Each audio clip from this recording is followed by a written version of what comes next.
ఇవి పత్రికలలో నిన్నటికి ఇవాళ కనిపించినటువంటి మార్పు. మళ్ళీ రేపేం మార్పు వస్తాయి? ఈ పత్రికలలో ఏమైనా మార్పులు వస్తాయా? పత్రికల రేటింగ్స్ ఏమైనా పెరుగుతాయా? పత్రికల్లో ఏది ప్రభుత్వాన్ని విమర్శించే ధోరణి వస్తుందా రాదా?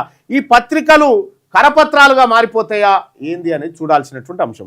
అయితే పత్రికల భాగవతం అంతా మనకు స్పష్టమైతా ఉంది. పత్రికల దుకాణం అంతా మొత్తం తెరిచిన కమ్మ అయిపోతా ఉంది. కాబట్టి పత్రికలు ఎటువైపు పోతా ఉన్నాయో ప్రజలకు క్లియర్గా అర్థమవుతా ఉంది. కాబట్టి ప్రజలారా, ఇదంతా మనకు ఎట్లా సాధ్యమవుతా ఉంది? చాట్ జీపీటీ, సోషల్ మీడియా టెక్నాలజీతో ఇది సాధ్యపడతా ఉంది. కాబట్టి లైవ్ చూస్తున్నటువంటి మిత్రులారా, ఈ పత్రికలను చూస్తే మనకి ఏమర్థమైంది? ఈనాడు, ఆంధ్రజ్యోతి ఇవి మన వర్గాలను పట్టించుకోవట్లేదు అనేది.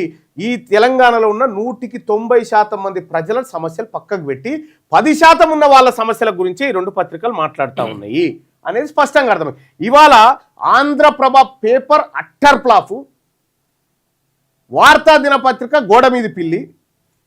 ఈ రెండు స్పష్టంగా మీ బీసీ ఎస్సీ ఎస్టీల గురించి మేము రాయం, మీరు ఏం చేసుకుంటారో చేసుకోరని.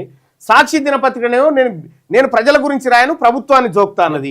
V6 వెలుగు దినపత్రిక సామాజిక గణాంకాలను ఇంకా దూకుడుగా తీసుకెళ్ళింది అని చెప్పి ఆర్టిఫిషియల్ ఇంటెలిజెన్స్, ఇదంతా సోషల్ మీడియా ద్వారా సాధ్యమవుతా ఉంది.